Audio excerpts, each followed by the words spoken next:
पछुलका एपिसोड में अहाँ सब देखने रहिए कि केना महान तांत्रिक करिया भूत भगाबऽ के लेल श्मशान आयल छलै।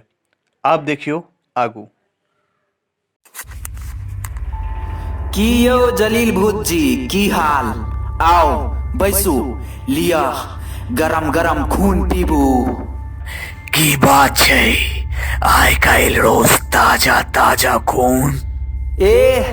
की कहू, कोरोना पेशेंट जतेक मरे है सबके यह कब्रिस्तान में दफनावे छै। की कहू, रोज रोज रंग बिरंग के ताजा ताजा खून, गरम ठंडा सब रंग के खून भेटैया। एखन तक पार्टी पर पार्टी चल रहल छै शहर के। ऊपर से परसू रामभद्र बाबू के गौदान भेलन है, इम्हरे बगल वाला गाछी में लौका एतैन जरबै लेल।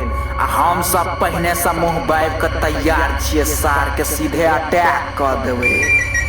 हमहू अपन घरवाली रमिया चुड़ैल के कहलिए जे यहाँ श्मशान में कतौ बढ़िया आ सुनसान डरावना जगह देख के शिफ्ट भ जाय छी। मुदा की कहू, ओ तो सीधा सीधा मना क देलक आ कहलक जे श्मशान तो उजरे वाला छै। उजरे वाला छै आ ओहो में हमर सभक कब्रिस्तान। अहाँ और के माथा ताथा खराब अछि ग की? रे काल्हिए यमराज आयल छलै आ हमरा कहलक जे चल तोहर मुक्ति के समय भ गेल छौ, तोरा मुक्ति द दै छियो। मुदा हम सब साफ मना क देलिए, कहलिए जे एखन मुक्ति नहीं चाही। हमरा एतेक हमरा अही ठाम स्वर्ग जकाँ बुझा रहल अछि। परसू एगो शुगर के पेशेंट कोरोना मरीज आयल छल, हम सब पार्टी खेलौ हैं आ अहाँ कहै छी जे एहि कब्रिस्तान पर खतरा मंडरा रहल छै, से कोना?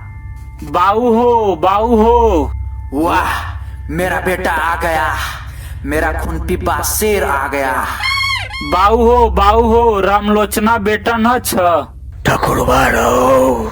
हाँ, वह सार रास्ता द के जाय छिले आ ओथे हम पहिहारपुर वाली चुड़ैल संगे ऐश कर रहल छिए। आखी अचानक नजर पड़ गेले, सीधे अटैक कर देलिए कंठ पर। सरसरा के 2-3 लीटर खून खींच ले लिए। की कहिए, मजा आ गेले यार, छौरा ओते बेहोश हो गेले।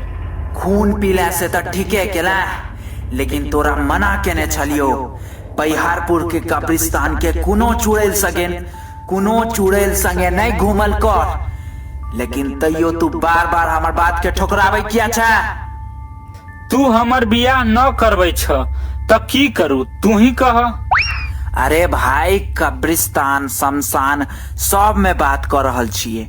कोनो बढ़िया चुड़ैल देख कर तोहर बियाह करवा दै छियो ने। एना हड़बड़ेला से काज होय छै?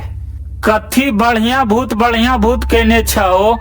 तू 5 साल से यह कर रहल छे, अब हमरा बर्दाश्त ना होई छ। जल्दी से बियाह करवा द, ना तो पहिहारपुर वाली चुड़ैल संगे उड़ेर जेब। हाँ तो जो भाग जो। आ प्रेत सबके जे हमरा बियाहक निमंत्रण देने छहक तकरा की जवाब देबहक से कह। प्रेत सबके हम फ्री में पार्टी देवे। गिरगिटिया पोता टारगेट पर रखने छिए, एक दिन मारबे आ वह दिन खून से पार्टी कर देवे। तो निकल आता सा, चल निकाल। अहाँ सबके एकटा बात बुझल है? की बात कहू? सुनलिए श्मशान में कहाँ दैन तांत्रिक आबा वाला छै। कौन तांत्रिक यौ? श्री 1008 श्री तंत्र सम्राट कोविड-19 के शिकार मिस्टर करिया। की बात करे छी अहाँ? सुने छिए बहुत पहुंचल तांत्रिक छै, कहा दिन केहन भूत के मारैत प्रेत बना देलकै। ई बात अहाँ के केना पता चलल से कहू। अरे भाई, देहट गांव में हमर सबक एजेंट अछि ने सुननी टाइन, वह सबटा खबर दैया हमरा सबके के कत मरलै, के कतकर गोदान भेलै आ ककर बैतरनी। अच्छा सुनरी डाइन अहाँ सभक एजेंट अछि देहट गाम में। अरे पहले वो हमर घरवाली के दोस्त रहे ना, ताहि दुआरे चिन्है छियन। ओ अहाँ घरवाली के कहिया दोस्त बन गेलियो? अरे यार की कहूँ, पहले हमरो घरवाली डाइने रहे न। देहट गांव में सबके पता चल गए जई मोगी डायन जय, मारैत मारैत सब भूत बना देलकै। अच्छा ओकर बाद हम बियाह क लेलिए। पसंद तो हमरा पहले से रहे, हम मौका के तलाश में छलिए। अच्छा तो वह सुनरी डाइन अहाँ के खबर दैया सह ने? आ खबर पूरा पक्का छै। कौ दिन अमावस्या के दिन ओ सब हवन पूजा करे वाला अछि। ई तो बड़का समस्या छै। ओना अमावस्या पड़ै कहिया छै से कहू पहिने। बुझाइया आइए अमावस्या छै। है सही में?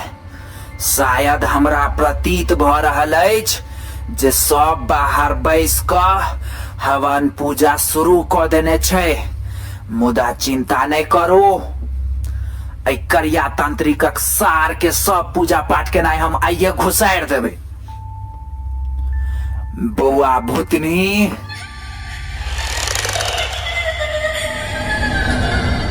जी पिताजी। शमशान घाट में एगो तांत्रिक अपन घर उजाड़े के कोशिश कर रहल छ। पिताजी अहाँ टेंशन नहीं लिया, हम अपन दांत के कलिए पिजेलिए ये। तलवार से तेज हमर दांतक धार छे। रामभुजना बेटा वाला हड्डी छौ ने, ओकरा हवन कुंड में फेंक क ओइ तांत्रिक के उठा क नेने आ। सब आदमी मिल क ओइ तांत्रिक के खून पीबै छी। जो। ओके पिताजी, no problem. I am just going पिताजी। विजय भव पुत्री।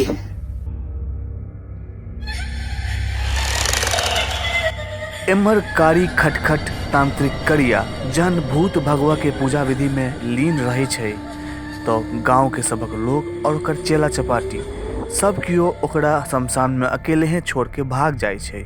आ उमर भूतनी सेहो अपन बाबूजी से आज्ञा ल क करिया के उठवा के लेल शमशान के तरफ प्रस्थान क जाय छै।